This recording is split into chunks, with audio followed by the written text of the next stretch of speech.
지금 이 순간에도 1분에 2명꼴로 간판이 내려가고 있습니다. 바로 대한민국 자영업의 붕괴예요. 코로나 때 영업 제한 걸렸을 때보다 지금 더 많은 가게가 문을 닫고 있죠. 왜 봉쇄령도 없는 지금이 더 참혹할까요? 작년 한 해 100만 명이 사장님 명함을 버리고 빚쟁이가 됐습니다. 퇴직금과 노후 자금이 어떻게 증발하는지 그 보이지 않는 덫의 실체를 낱낱이 파헤쳐 드립니다. 끝까지 보시면 무모한 전쟁터를 피하는 법, 아니면 지금 당장 내려야 할 용기 있는 결단이 무엇인지 알게 되실 겁니다. 함께 파헤쳐 보겠습니다. 2025년 자영업 폐업자 수가 100만 명을 넘었습니다. 역사상 처음 있는 일이에요. 숫자가 너무 커서 실감이 안 나시죠? 이렇게 생각해보세요. 1분에 2명씩 가게 문을 닫는 거예요. 이 영상 보시는 10분 동안 20개의 간판이 꺼지는 셈이죠. 더 충격적인 건 타이밍이에요. 코로나 때 기억나시죠? 영업 제한 걸리고 손님 못 받고 그때 폐업한 가게가 90만 개였어요. 그런데 2026년 현재는 아무 제한도 없잖아요. 마스크도 벗은 지 오래됐고 거리 두기는 기억도 안 나요. 그런데 왜 지금이 더 심할까요? 100만 개가 넘는 가게가 왜 지금 무너지고 있는 걸까요?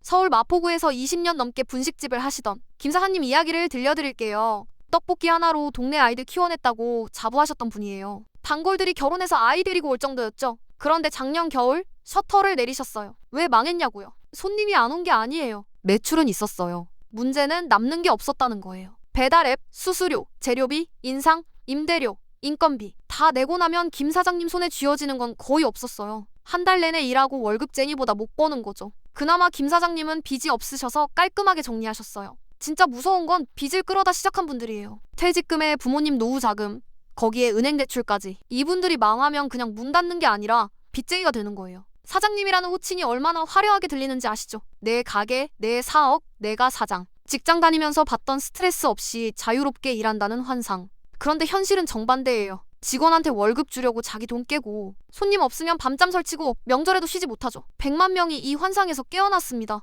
문제는 아직 깨지 못한 분들이에요. 지금 창업 준비하시는 분, 지금 간신히 버티고 계신 분, 왜 이렇게 됐는지 구조를 알아야 살아남을 수 있어요. 치킨집이 전국에 몇 개나 있는지 아세요? 2026년 기준 약 4만 개예요. 이게 얼마나 많은 건지 감이 안 오시죠? 전 세계의 맥도날드 매장 수보다 많아요. 좁은 대한민국 땅에 맥도날드 글로벌 매장보다 많은 치킨집이 있다는 거예요. 카페는 더해요. 10만 개가 넘어요. 편의점보다 많아요. 걸어서 5분 거리에 카페가 서너 개씩 있는 동네가 수두룩하죠. 이 정도면 경쟁이 아니라 생존 게임이에요. 근데 진짜 문제는 따로 있어요. 바로 배달 플랫폼이에요. 치킨 한 마리 2만 원에 판다고 쳐볼게요. 손님이 앱으로 주문하면 어떻게 될까요? 배달 앱 수수료가 빠져요. 배달 대행비도 빠지죠. 둘 합치면 5천 원 가까이 날아가요. 거기서 끝이 아니에요. 재료비, 포장비, 가스비, 전기세. 치킨 한 마리 튀기는데 들어가는 원가가 10,000원이 넘어요. 2만 원 받아서 5천 원 수수료 내고 10,000원 원가 빼면 남는 게 얼마예요? 5천 원도 안 되죠. 여기서 임대료랑 인건비 내면요, 사장님 손에 남는 건 1,000원도 안 될 수 있어요.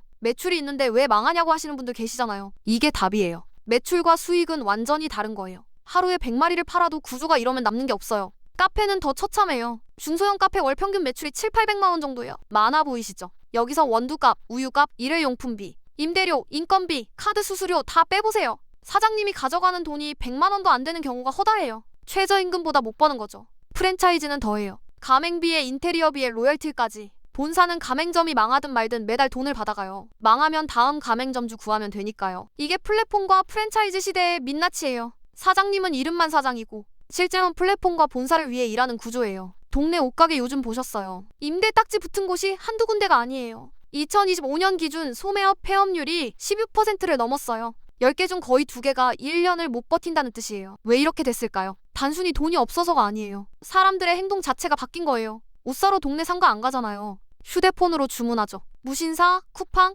에이블리. 새벽에 주문하면 아침에 와요. 굳이 발품 팔 이유가 없어졌어요. 이건 코로나 때 생긴 습관인데 코로나 끝난 지 3년이 넘었는데도 안 돌아왔어요. 영구적으로 바뀐 거예요. 오프라인 쇼핑 자체가 특별한 경험이 아니면 안 하는 시대가 됐죠. 술집도 마찬가지예요. 매출이 8%나 빠졌어요. 회식 문화가 증발했거든요. 예전엔 팀 회식이 당연했잖아요. 고기 구워 먹고 2차 가고 노래방 가고. 지금은 어때요? 회식 자체를 싫어하는 분위기죠. 젊은 직원들은 대놓고 빠지고 관리자들도 눈치 보여서 안 해요. 미용실도 힘들어요. 셀프 염색 유튜브 보면서 집에서 하시는 분들 많아졌죠. 드라이 클리닝은 더해요. 젊은 층은 아예 드라이 클리닝을 사치라고 생각해요. 집에서 빨 수 있는 옷만 사는 거죠. 이게 다 소비 패턴의 구조적 변화예요. 일시적인 불황이 아니에요. 사람들이 돈을 안 쓰는 게 아니라 쓰는 방식이 완전히 달라진 거예요. 예전 방식으로 장사하면 망하는 게 당연해요. 동네 상권에서 기다리고 있으면 손님이 올 거라는 생각 자체가 틀린 거예요. 손님들은 이미 휴대폰 안에 있거든요. 문제는 이 변화를 인정 안 하시는 분들이에요. 조금만 버티면 나아지겠지.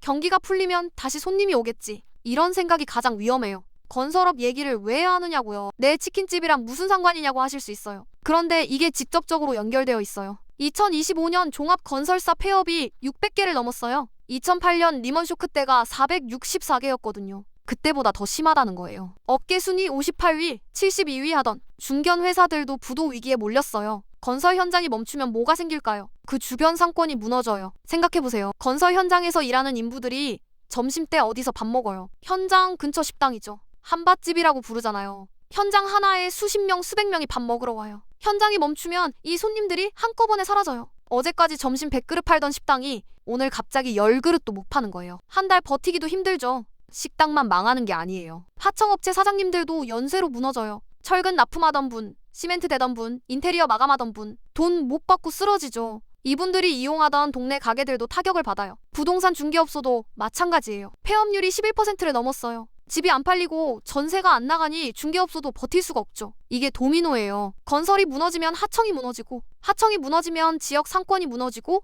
상권이 무너지면 그 지역 전체가 침체에 빠져요. 지방 가보시면 느끼실 거예요. 아파트 공사 멈춘 지역, 상가에 임대 딱지 줄줄이 붙어 있어요. 서울도 예외가 아니에요. 재개발 사업 지연된 동네, 주변 상권이 죽어가고 있거든요. 거대한 경제의 파도가 골목까지 밀려오는 중이에요. 한국 자영업이 왜 이렇게 힘든지 근본 원인을 짚어볼게요. 경기 탓도 있지만 그보다 더 근본적인 문제가 있어요. OECD 통계를 보면요. 미국, 일본, 독일 같은 선진국의 자영업자 비율이 10% 미만이에요. 미국은 6%대예요. 그런데 한국은요. 2020년 현재 23%가 넘어요. 일하는 사람 4명 중 1명이 자영업자라는 뜻이에요. 이게 무슨 의미일까요? 같은 파이를 너무 많은 사람이 나눠 먹으려고 한다는 거예요. 연못은 좁은데 물고기가 너무 많으니까 다 같이 굶주리는 구조가 되는 거죠. 왜 이렇게 됐을까요? 한국의 노동시장 구조 때문이에요. 50대 넘으면 직장에서 밀려나잖아요. 정년까지 다니는 사람이 드물어요. 그럼 뭘 해요? 퇴직금 들고 장사를 시작하죠. 식당을 하든 카페를 하든 치킨집을 하든.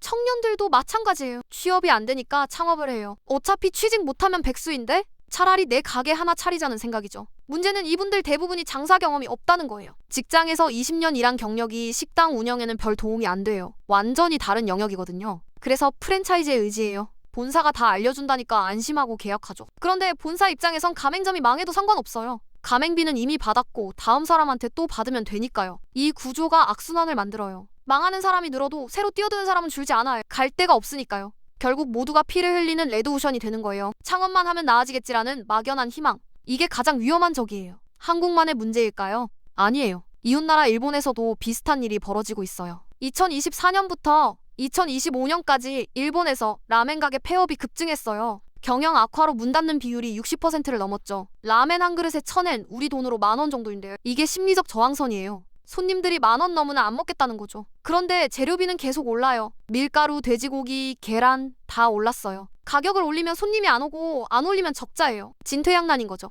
결국 버티다 못 버티고 문 닫는 가게가 속출했어요. 이 상황이 2026년 한국과 소름 돋게 닮았어요. 칼국수 한 그릇이 10,000원을 넘어가고 있잖아요. 손님들은 비싸다고 불평하고 사장님들은 이 가격에도 남는 게 없다고 하소연해요. 인건비는 계속 오르고 있어요. 최저임금이 10,000원을 훌쩍 넘었잖아요. 임대료도 안 내려가요. 건물주 입장에선 월세 깎아줄 이유가 없거든요. 일본 사례가 주는 교훈이 뭘까요? 존버가 답이 아니라는 거예요. 버티면 나아지겠지, 경기가 풀리면 괜찮아지겠지, 이런 생각으로 버티다가 빚만 늘어나는 거예요. 일본 라멘집 사장님들도 그렇게 생각했을 거예요. 일본 경제가 좋아지면 손님이 돌아오겠지.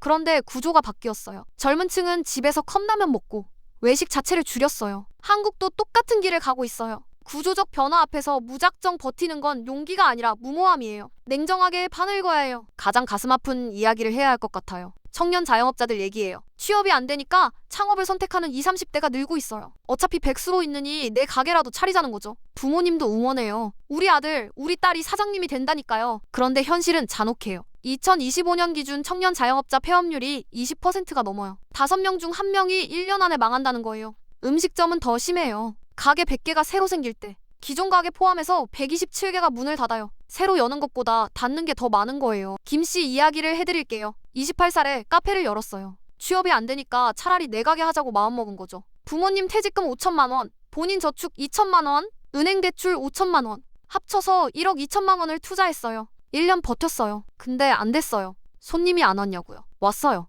그런데 남는 게 없었어요. 매출은 있는데 수익이 없는 구조였던 거죠. 결국 문 닫았어요. 남은 건 뭘까요? 빚이에요. 부모님 돈 5천만 원은 날아갔고 본인 돈 2천만 원도 없어졌어요. 거기에 은행 대출 5천만 원은 고스란히 빚으로 남았죠. 월급 200만 원 받는 직장에 겨우 취직했어요. 대출 갚으려면 8년 넘게 걸려요. 30살에 빚쟁이가 돼서 40 가까이 돼야 빚을 다 갚는 거예요. 결혼도 미뤄지고 집 사는 건 꿈도 못 꾸죠. 이게 한 사람의 불운일까요? 아니에요. 지금 이 순간에도 수많은 청년들이 같은 길을 가고 있어요. 오늘 영상의 핵심을 정리해볼게요. 한국 자영업은 3가지 덫에 걸려 있어요. 플랫폼과 프랜차이즈의 착취 구조, 영구히 바뀐 소비 패턴, 그리고 거시경제의 도미노 충격. 여기에 좁은 연못에 너무 많은 물고기가 뛰어드는 구조적 과밀까지. 버티면 나아진다는 건 희망이 아니라 착각이에요. 가게를 접는 게 실패라고 생각하시는 분들 많으시죠? 특히 오래 장사하신 분들 자존심이 허락을 안 해요. 그런데요, 권리금이라도 건질 수 있을 때 빚이 목을 조르기 전에 결단을 내리는 것. 이건 패배가 아니에요.